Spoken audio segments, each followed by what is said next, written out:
Repeat that. I think all the hustles, all the side hustles, I think that's why detailing got its bad rap from you not as far as not getting taken serious. Oh, you're a detailer? Oh, so-and-so did that. Like he just does it on the side. Yeah, and also so-and-so was breeding dogs. Also, so-and-so had the rental cars going on. And it's not, I think that's why a lot of people are just like, that dude ain't serious. He's just trying to hustle and get some money. Versus the other guys that are doing this. This is their job. This is their profession. So yeah, the people get it gets twisted real quick. Yes, because like yo, your homeboy only does it every once in a while. He don't even have. Yeah. He shouldn't be. At that point, you shouldn't be calling yourself a detailer. Like, yo, man, I clean up cars on the side. I do a little bit of detailing, but it's like there's still no. But see there's no protocol and there's no hard like certifications and there's certifications, but they're not to. They're not to legitimize you. It's not government sanctioned, which is a good thing too. Yes, for something. I guess at some point that's when you know you made it big time when they have to do a when there's a full body. Yes. But we were talking about it earlier though.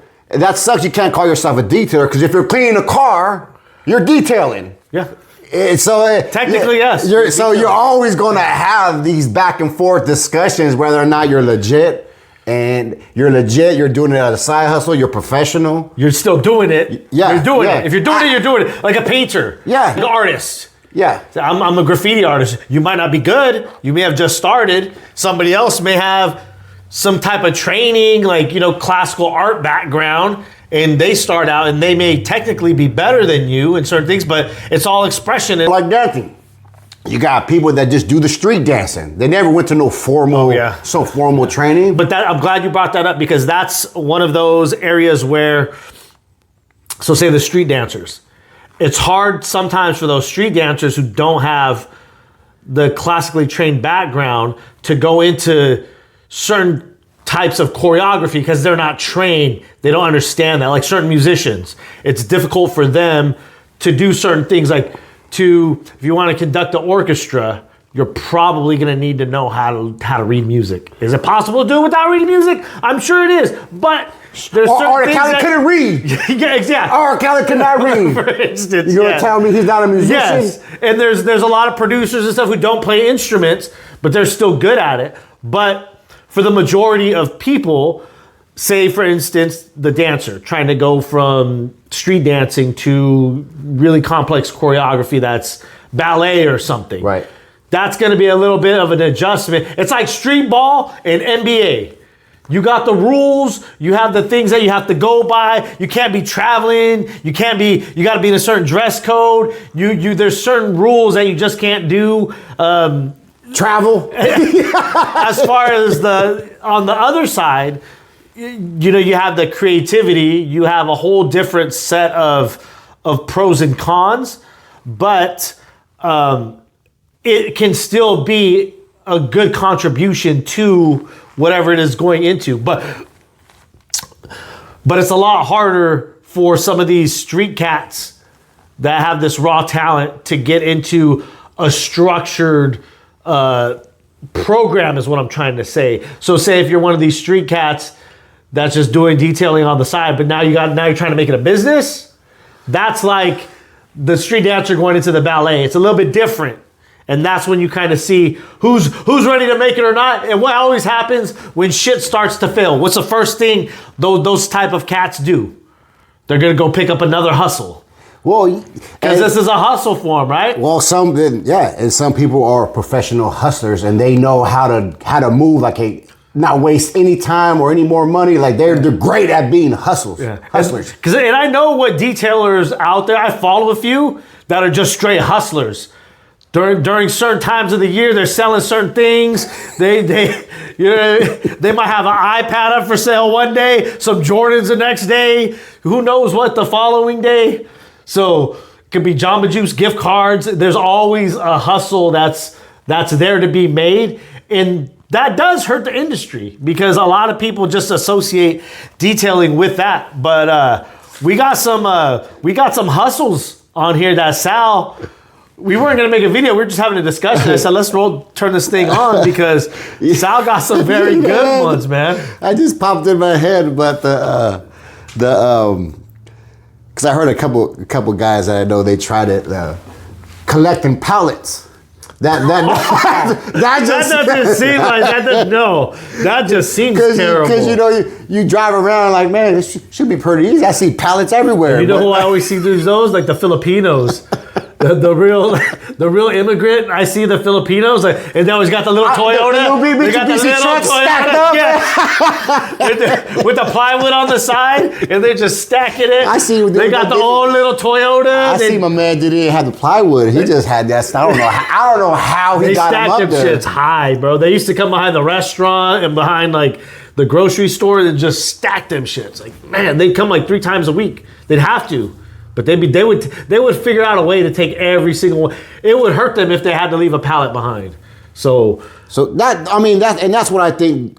I don't know how else to say it, but that's what I think clowns the detailing industry. Because again, anything that's so easy to get into, you're gonna have that type of talk. And that's what a lot of guys say. They said that the ease of entry into the industry, a lot of people blame that for the lack of professionalism in the industry, which totally makes sense because there's a lot of other things, and those tend to be the other areas that a lot of these guys come from, or they're gonna go to when they go to the next hustle. Like, what's an example of another? What you got on this list over here? Okay, I got a barber. Guys that are barbers. I used to cut my own hair. I technically was a barber. I could cut my own hair. Use the razor, use the zero. Came out okay, but that's an easy profession to get into. You just go on Amazon, get the best clippers, or go to Walmart, get the worst clippers, and you start practicing. You're going to eventually become good. And some of those guys don't get no license; they just start cutting hair. Yeah. So again, that's making the rest of the industry. Yes, that makes because you're unlicensed. You're out here doing. I'm just gonna assume that the unlicensed guy probably isn't following a lot of the rules and regulations, if any, that you should as a barber. You're probably not conducting yourself, and I'm not saying this is true. I'm just saying, for the most part, and the perception, and from experience, that specific type of barber we're talking about is also not going to be organized. He's probably not going to be managing his time well. He's probably sloppy. It's probably going to be a mess trying to even get a hold of him to make an appointment. There's going to be a lot of other stuff you're going to have to deal with. And I'm not saying this about everybody. I'm just saying, in any industry, those ones that just jump in and don't do things the right way, they pay for it somewhere else along the line of their business. Yes. Mm-hmm. That's all I'm trying to say. And overall, yes, it does hurt the industry. And there's certifications in certain disciplines for a reason. Medical field, a bunch of certifications in medical field. Yeah, you gotta have them. It's not even, it's pretty much nationwide. There's very few that get away with. And that's why cats go to Mexico. Mm-hmm. Yep. They get the BBL. They go down there. They license for that. You get. Well, Miami's wild with that. Oh yeah. There are common hustles that we see with a lot of these cats. I see you got vending machines on there. Vending machines. I see something that you think is easy. And what do they all do after a while? They're just like, with all of these things, it's all the same thing. Again, easy, nothing regulated, easy to get into. Yeah. They jump in, and usually there's not very long retention from people that are not. The ATM business. Oh, yeah. There's always a certain type of person that gets into the ATM business. I haven't met any ones that been holding it down like you want the ATM, you get that man, but I haven't met them yet. I'm sure they're out there. Yeah. I'm interested in that. It seems like there's, in these professions, and we're going to talk some more of these professions, a lot of these, I feel like, exchanges hands of ownership quite a bit. Yes. Like, hey man, this ain't working out for me. Let me sell this to the next guy trying to get us hustle on. That's why it's always in business. That's always in rotation, huh? Always in rotation. But what else we got on here? Junk hauling. Yeah, junk hauling. Junk hauling popped off during COVID too. Junk hauling. everyone started cleaning out, and I gotta go to the dump. First, I just want someone to. Call a junk guy because going to the dump is a pain. I don't like going. I hate it. So there's always some problems at the dump. Yeah. So I just want to call not that I want the junk. I just want someone to just take it. Hey, I'll load it. Shit out of here. You drive it. Man. Yeah. I don't want to. Easy business to get into. All you need is a truck. Yeah. Truck and some labor. That's all you need for junk, or a trailer. That's all you need. Even better. The cats that then the cats that got the that's as blue collar as it gets. Yeah, that's as blue collar and simple as it gets. Just another as far one, as business. Another one that is sad when it's not done right because everyone thinks they could do it. Dog breeding. Oh, fuck. This one upsets me. This one upsets me because this is a thing that like, and it always is like the hood type person. Because there is an industry of dog breeders. Yes. You know, if you don't know, we both own dogs, love dogs, but every dog that I've had personally has either been a rescue or they've been from a breeder that's nationally recognized for the dogs that they breed. It's not just, oh, I'm breeding these dogs, they got their papers and their shots, that's it.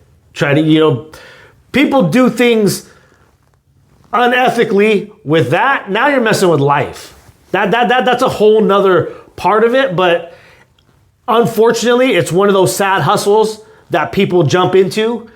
Why do you think there's all these random dogs running around the hood when you go to bad neighborhoods? Just dogs everywhere. Nasty dogs. Just nobody taking care of them. They're just running the streets rampant. Feed them gunpowder. Just give a dog poison. Yeah, man. This like, I'm surprised that's something that the state hasn't shut down on cats a long time ago. It's just so easy to get into. How do you obviously it's a big business. Yeah, and it's a hustle. Oh, solar panel? Man, I see guys out there. I got a pressure washer. I got a pressure washer. And a ladder. I got a pressure washer and a ladder. And you need three things. Geez. Pressure washer, a ladder, and solar panels. Everyone got solar panels now. Man, that's why. This one, I see detailers up on there doing the solar panels on like 2-story houses on a slant with no harness, like they're nothing. doing that as a side hustle. Yes. Like, yo, you're fucking up your livelihood for your side hustle. Yes, like you're just like that's wild. Yeah, that is putting salt not only in the detailing game, that's putting salt in the solar panel cleaning game. Because those solar panel guys, they're no joke. They got to be about their business. Because you fuck up some solar panel. I don't think the guys realize the amount of risk when you're doing the solar panel cleaning. Because that like if they knew the amount of risk, they wouldn't do it at all. And some of them have their employees up there with them. If there's anybody out there does solar panel cleaning, I'm interested to know how the insurance works. Because insurance has to be high on something that. Those of you doing it the right way. That's my question. The insurance has to be through the roof. I'm sure it is. And if you're doing detailing, okay, that's what makes it up. When you got your business license detailing. Now, when you're doing a different profession, do you need to get a different license for that? 2 different licenses, and you're doing something different? It depends because every city has their own kind of like stipulations on things. Like some are like, okay, well, if you're going to, I know for some cities with detailing, they don't allow anything curbside. Has to be on the residence. Some cities just don't allow it at all. There's a few different nuances that can be involved there. But some guys, I'm sure if you have, say, one of our licenses is steam cleaning.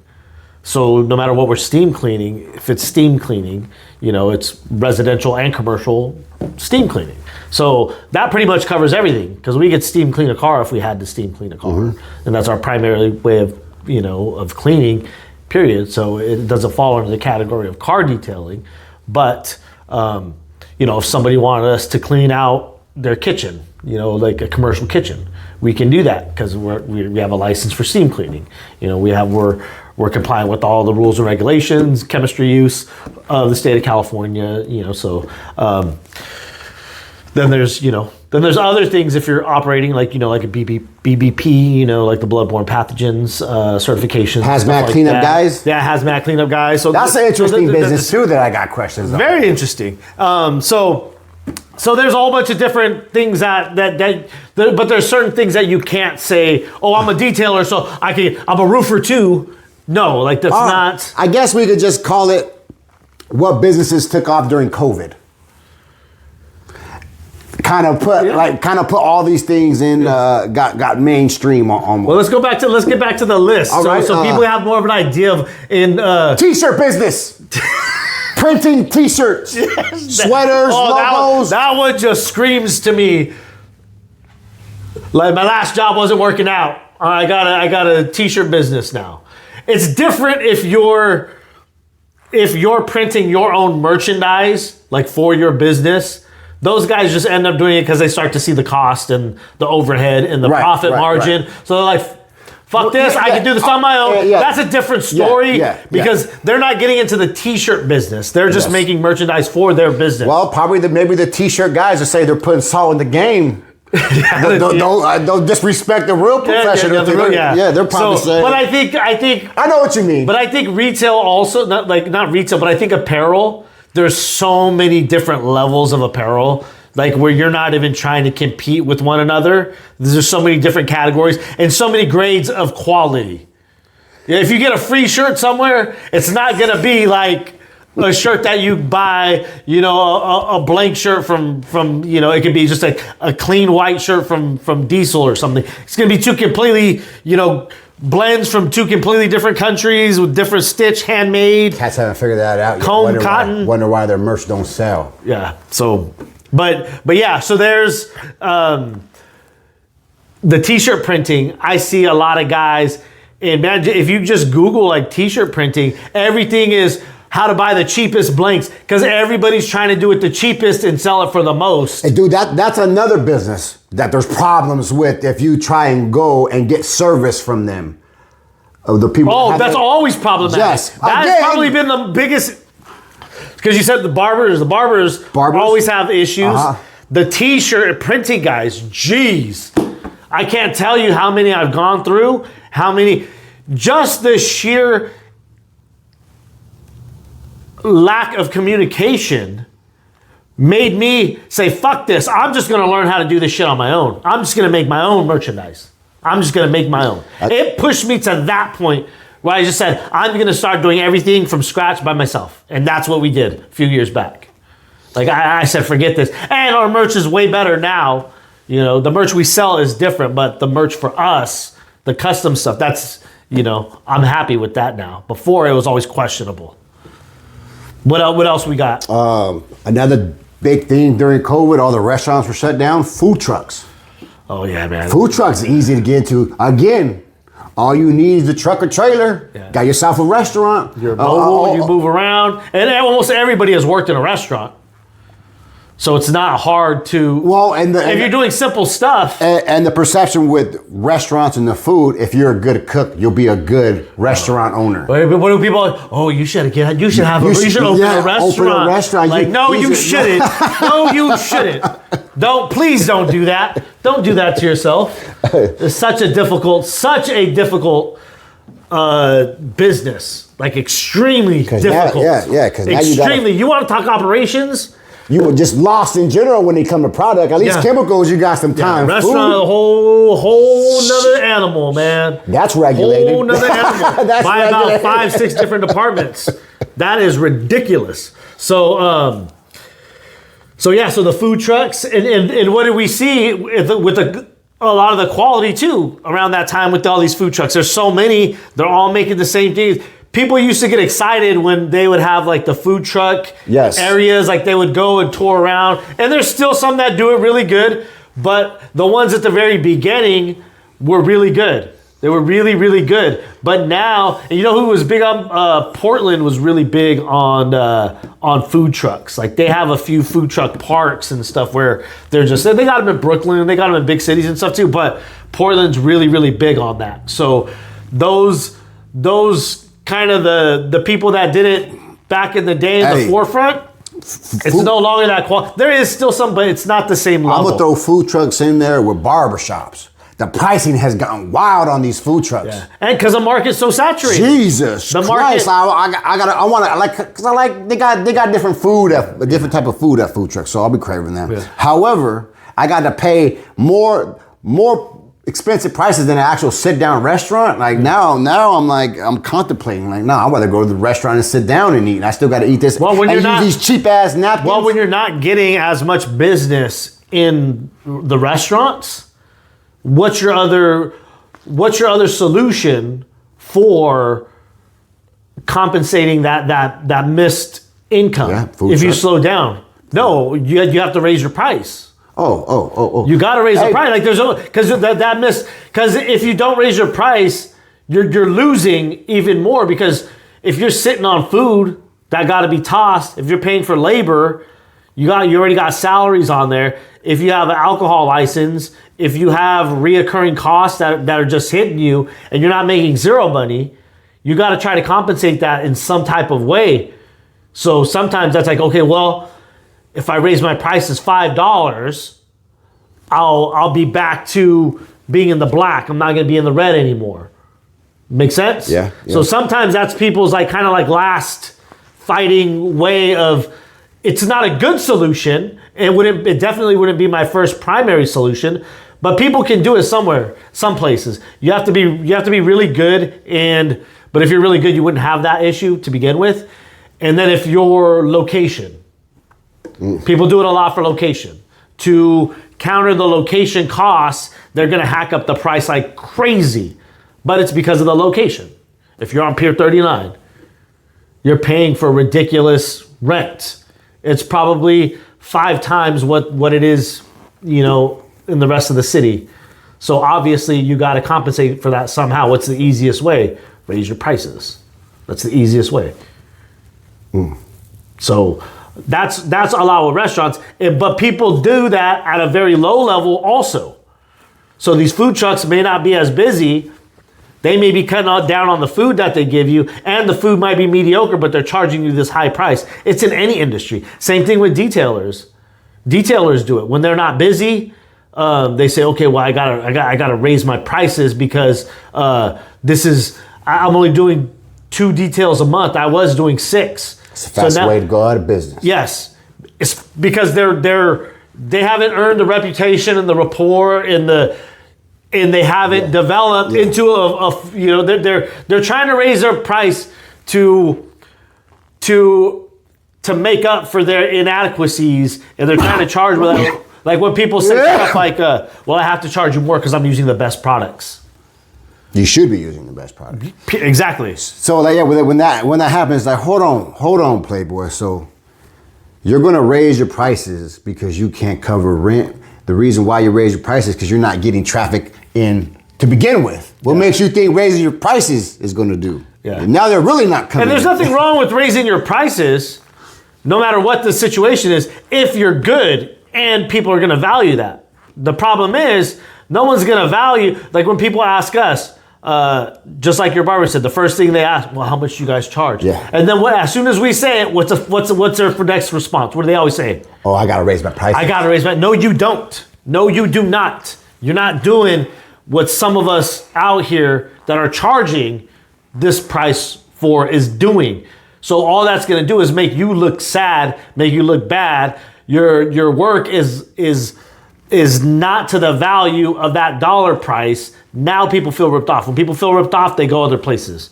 And that's when it's time to close the doors. I got another one. Go ahead, good. Keep them coming. Another one. We see this a lot too because similar industry, both cleaning. Another one, carpet cleaning business. Mm-hmm. There are some horrible carpet cleaning businesses out there. You had some bad run-ins. Oh yeah, scams. I got scammed. Detailers, you need a power source. and an extractor. That's what they think. Yeah. That's what they think. I got some P&S carpet bomber and some enzyme treatment that cleans cars carpet. It should be no different for the house. Yeah. These guys. And mind you, the guys that are looking trashy. Oh, it's washing their car, and now they're in your house. Now they're in your house. They're touching and moving on your shit. Tearing your walls up and shit. Yeah. No, it's I see it, and I see details. I'm like, oh, okay, I see where my man's headed now. But there's also guys that do it well. Yes, my man, Triple C's. Yes, he's one that does it well. He lives out in Canada. The wintertime, right? It's snowing, no detailing. What does he do? Carpet cleaning business. And yeah. So when that man says, I need to try something that get the stains out, I'm listening. Yeah. You know what I mean? So shout out to Triple C's again, Canada. And it's kind of, it's one of those things where it's kind of like, okay, cleaning is cleaning. We know the methods. We know a good amount of materials, but the differences are big. Yes. You know, you're talking now scale size that you're doing. So maybe your extractor is a spot cleaner, or because I've taken on jobs. Dilution ratio. I've done favors for people where like, hey man, I have this carpet. You cool? Trying to take care of it, and I have it. It's like, well, I'm not a carpet cleaner. You do know that, right? I'm gonna do my best, but I never stated, oh, carpet cleaning also. The one thing we will do is upholstery, couches. You know, those are fairly easy. We like doing the couches. We've had some crazy turnarounds. You know, we did one for a client not too long ago, a white leather one, where we had to get down on it. We did a full leather restoration on that one. We didn't touch up any of the, and there's nothing to be repaired, but we gave it deep exfoliation, condition, steam, the whole nine. Pretty much gave it the works, and we even coated it. Yeah, we even coated it. We even coated the leather. So there's a line I think people need to draw, because that line is hard to distinguish. And you're creating risk where you're doing it. What if you break something in someone's house? What if you get hurt in somebody's house?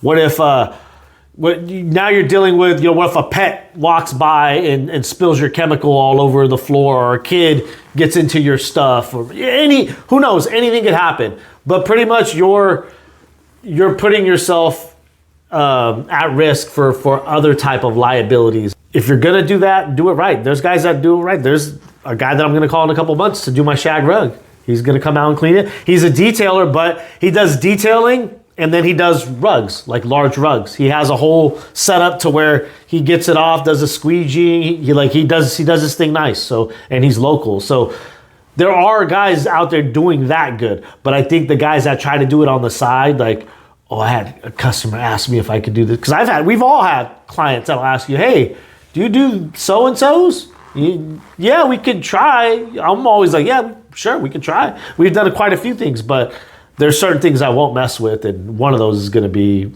home carpets. It's just a whole different thing. I'm cool with it. Some people try to extend their offerings a little too broadly. To me, it's kind of like, when you drive by a store, you might be in a crazy part of a town. Man, you go outside any military installation, that's what you would see. You would get rims.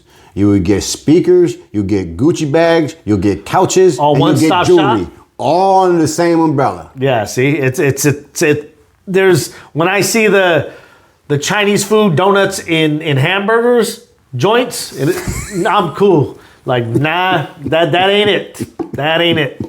So that's what some of you guys are looking like out there doing the most. What else we got on this list? We could thank the internet and the phones for this one. Digital creator. Oh, everybody's a digital. Everyone's a media. Obviously, you got social media. You're gonna have to do some edits and filtering and all that. Some people are good than others. Some people can make themselves go to 10 and they're 4 through the digital stuff. Yeah. So you got people in the DMs. Hey, you need someone to make your videos. Yeah. I could do it. You know what I mean? All that. That's an easy one. That's not regulated. That's easy to get into. Yeah. Yeah, because anybody with a phone could do that. There's apps that can pretty much, and then with AI, anybody can pretty much make anything. So there's guys that actually do it for a living, and guys that have done it really, really well. There's certain things that we consult with people who want to create social media, who want to start it. We don't get into depth. We wouldn't call ourselves in any way a social media manager or possessing any type of social media, any additional talents that the average person wouldn't have, because we haven't explored deeply into that. That's not our forte. But we know enough to get an Instagram started, get some likes, start a YouTube channel, how to go about the fundamentals of. And that's all you get. Yeah, and that's all they, because we're still learning as this goes. But it definitely has helped our development and our growth in a lot of different ways, and we do now incorporate that when we do our consulting. So because it is an important part of business now. Now I'm pretty much going to be thinking it's another teaching. Yeah, it's helping us learn the questions to ask when we're looking for the professional. Yes. We know what to ask now. Okay, we need to do this. So, hey, man, you know how to do this? Yeah, when you understand everything that you're doing a little bit more than the average person, it's going to allow you to communicate with others within. Makes you ask better questions. Yes. So you're educated. Now you're a sophisticated client. You're the client that knows what he wants, when he wants it, where he wants it, and how he wants it. Like, boom. Like, this is what I'm looking for. And somebody who's good at their job can say, I got you. I got it. We got you. And that always comes to a better result. Like, that's effective communication right there. So it's always good to know what you're doing, especially if you're going to advance or direct somebody later on to stuff, like with the designing of the apparel. I know what I want. I've already done it. Now I need to talk to the designer to get this down. Now I need to talk to the printer to get this down. And this is what I need. I had to do a lot of research and figure out a lot of stuff, even sourcing with all these things. And now I can speak the language and I know what's going on. And the retail background didn't hurt either. So it's kind of integrated with our business now. No, I just think it's something at a larger scale that we see a lot of that we can all relate to or seen. They are sports agents. You make it professionally. Now I'm never a professional ball, but just off of what we see, you get a sports agent, and that sports agent's been around doing all these stuff, and now that athlete trusts them for their finances. Oh yeah. It's like the just because you're a sport agent, you gotta get someone different, but there's sports agents that'll play that role because they've seen it. Well, that's why there's so many different roles around that type of industry. Like in entertainment or sports, anything like that. You always have the manager. You have the PR person. You got to have, your agent. You got like an agent and a manager, two different things. You got to have somebody kind of doing all this stuff. You got to have your CPA, who's holding your money, who's taking care of your money, who's making your investments. Like, is somebody monitoring what's going on with your money? Who's paying your taxes? All of those things. You can't rely on your agent to do that shit or your PR. And that's just like asking your PR person to do your finances or to do your bookings for a show or whatever, to do a negotiation. You can't ask all of this of one person, especially if that person doesn't have that much experience. It's not impossible. If someone real sharp can come in, they might be able to hold it down, but it's going to be very difficult. And that's why these exist. And if you're good at what you do, you don't have, I have a CPA. I'm not good with the taxes stuff. What did our client say after that? He goes, you could come to a point where you're telling the accountant what to do. Mm-hmm. Yeah. And then he's like, it's either that or get a new accountant. Yep. That's exactly what it is. And now, like, that's something I've really been pushing myself at.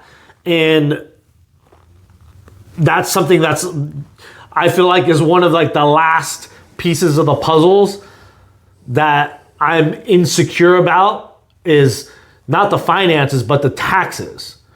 Well, Once I get to know that tax code and figure out what's going on, what's missing, No, you're gonna have to lose some money for you to learn real quick. oh yeah, That's yeah. what it's gonna take. You haven't lost enough money yet. Yeah. So it's gotten to the point where I don't like anything being out of control that I can't fix, and that's one of the things. And even a few of our mentors and people we advise with, they're kind of on the same level. They're like, yo, man, something needs a change over here with these. And a lot too with their clients. So man, they want it. So they care about that. So that's Yeah. your money. Let me figure out what's happening to my money because it's interesting. this can't be happening. It's interesting when you hear the guys that have that stuff and they have their lawyer and their accountant and their financial guy, and the lawyer is saying like, nah. When you got the top big dogs argue with each other, like, nah, that's a good place to be at too. We're like, man, the lawyer says this, but the accountant says this. Like, well, who do you go with? That's where experience comes in. Yeah, because they're gonna clash. Yeah, and that's why people have a CEO, a CFO. That's why all this stuff is, most people don't even know what the CEO stands for. So you have CEO, then you have the CFO. You have the chief executive officer, then you have the chief financial officer. The chief financial officer should be holding down everything that has to do with the money, P&Ls, anything like budget, anything that happens with money, any expenditures, anything, money coming in, money going out. That person needs to know. Like they need to know that, like the ins and outs. The CEO needs to know everything going on and then you have the COO, the chief operations. A lot of CEOs that say, hey, that CEO is costing you money. You need to get rid of that. That CFO. Yeah. That CFO is trash. Mm-hmm. And why do you think people, when they take over a business, when they take over, say something gets acquired, what's always the first thing that goes? They go look at the big dogs. Okay, let's look at all the money. Well, most of the time they've already looked at all the money because there's been some sort of valuation prior to the acquisition that made it enticing. But the first thing you do when you go in is you're looking at everything saying, okay, where can I cut costs? Where are they not optimizing? Where are they losing money? Where's their opportunities? What is going on inside of here? Let's make this. We just bought this. We need to start making money today. And that's what happens when something gets bought out. Yeah. Someone's leaving. Oh yeah, and they usually cut it off the top. Someone is leaving. People are leaving. Yes. Or if they buy, especially if they buy something that's struggling. If something is struggling, how we get on this? I don't know. Man, are we doing hustles? Okay, how about one more hustle?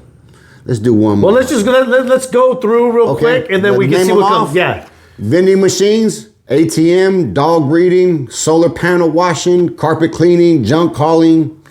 Door dashing. Door dashing is an interesting one. That's a very interesting one. I like that one, but I wouldn't say that one. That one's more of a like a fill-in. I guess I'm pretty sure there's profession that they will call this how professional door dashers. I'm pretty sure there's cats out there killing the game. Just all I do is door dash. Yeah, I don't know, but see, I think with DoorDash, interesting. I want to talk to these people. I think it's just like Uber. Yeah. I think door dashing is just like Uber. Yeah, I put that in the same thing. Yes. But maybe not. Maybe I'm wrong. Maybe. But I haven't seen anybody do it nice. But we talked about it. I've tried to guess. We've had some ideas about this. But what else we got on here? T-shirt business, barber, food trucks, pallet collector. We named those. But there's some also ones that are interesting too and kind of funny. The car flipping and the car rentals. Oh, okay. Well, cars in general is a rush. You buy a car, you automatically it's a depreciating. lose your money. Yeah, it's a depreciating liability already from the get-go. Unless you buy a collectible car, which you're not buying those to rent out. Some people are, but I'm talking to the average person trying to buy these cars, trying to make money, trying to keep them on the road. That when I see people doing that, I'm like, you're either scamming. You're a scammer doing it because you're trying to get other people to do it, or you're in your hustle mode and something didn't work out for you. Now you're doing this. There's some things I just don't understand. Like if you get in the rental game, right? I guess there's different strategies you could use, but I'm saying like let's say you get a bunch of cheap ass Kias, and I'm thinking, why wouldn't you just get a Honda or Toyota and only have that as your rental car? I don't know. So that's what I'm thinking. Use the same because I think these people, their mindset is more cheap. Like if I have two people, if I have both cars rented out, it's going to be twice as much money. But they're also not thinking, okay, you got twice as much insurance, you got twice as much fuel, you got twice as much of all of these things. So when you're scaling, most people think more is better. Right. So when I think of any of these hustles on the low end side of the people not doing it well, I just think of Cash App. If you got Cash App, you pretty much got a Dodge Demon. You got you got a Hellcat. You got a Scat Pack. Right? And that's the people that get into, I'm gonna rent out my Scat Pack. Who do you think is renting those cars? The guys that want to just do donuts, stop traffic, go wild, right? Yeah. And I listened to one of the girls that does the renting business. She had that in her worst car to possibly rent is a Dodge Demon because she's like, that car is coming up stolen. No matter what, that car is getting stolen. It's a risk when you have it in your inventory. It's a risk when you rent it out. Someone's going to steal it. Yeah. She said that she had like 10 of them, and like 7 out of 10. Like well, it was something ridiculous. Who was she trying to target? Where's this girl live? It was Atlanta. A lot of Scat Packs in Atlanta. A lot of Scat Packs everywhere, huh? Everywhere. God, there's Scat Packs. Man, I'm sure there's more. We just scraping the surface, man. There's a lot more. Hey, let us know your guys. I know some of you guys know some dudes up the block that are doing some crazy shit, and it's across the street from our trainer. There's this dude that during COVID. No, fuck that. Hey, we had one that we tried during COVID and it popped off. Was the couch flipping? Oh yeah, we was flipping. That's when I worked for the Fed still, and I was just doing them all. That was interesting. Yeah, we learned a lot from that. Yeah, we calculated price point, clientele, length of inventory time. Like, yo, man, we've been holding this 10 days past the average. Like, something's going on here. We need to drop the price. But we figured things out, and we figured how to do it with minimal risk. Yes. So that was it. We're not going to give you guys any of this information because this is still a hustle that we may go through with a little bit later. All you need is a truck and labor. But this one was, and here's the thing, guys, with all these hustles, just for your sake, don't say you do all of them. Just don't say you do all of them. If you're going somewhere and your primary job is something else, but somebody hires you to go clean the windows, just go clean the windows. Keep your mouth shut. Don't say I'm a professional window. Oh, you ever need? That's another one. Window cleaning. Well, window cleaning is an easy one. It's a good, but it could be a good one. Hey, those guys. But I see guys are good. Those guys, they break it down to a science. Most of those are good, and the reason I believe most of those are good is because people will call you out in that industry. You'll get called out on that industry. And if you don't do a good job, if you're not professional, if you're messing shit up, because there's window cleaners that do the interior and exterior. So they got to trust you on the interior also. In the retail stores and restaurants and stuff, it's usually before or after hours. So you need to be able to trust that person coming in, doing their thing. Well, maybe you're counting money. Maybe you're in the back. Maybe you're not paying attention to the sales floor or whatever. But you'll get called out if you're not professional in that industry because there is trust that kind of goes both ways. We can't get gold without this one. What's that? And we see a lot, and I have yet to be impressed by any of them. Ooh, what's this? Handyman. Oh no, that is one profession that someone could dominate. To me, the handyman. When I hear handyman, this is my assumption. This is just my assumption. Tell me if this is kind of what you kind of get out of it too. I already know where you're going. the guy that has all the tools, but is like the least productive, the clumsiest, the sloppiest on the job site, and the contractor just says, "Hey man, I gotta let you go." And he's just kind of like this drifter, but he kind of knows but he's worked on so many sites that he knows a little bit of plumbing, he knows a little bit of drywall, a little bit of electrical. He could change an engine. Yeah. but shit's just Yeah. like not operating because smooth. you got a contractor, and then you got a handyman. You know what I mean? And again, The handyman's doing everything himself. yeah. Like handyman, I feel like they're never a handyman. I'll have come over to put up a TV bracket or to put up a shelf, a light shelf. I'm not having him come in to put a skylight in the house. Right. There's certain, but handymans are most handymans are the types that says, oh yeah, I could do that. Like you detailers say, oh yeah, I could shampoo your whole carpet. I'll steam clean your whole carpet. And I can do your roof. I can do those solar panels. Now we got one right around the corner. Yeah.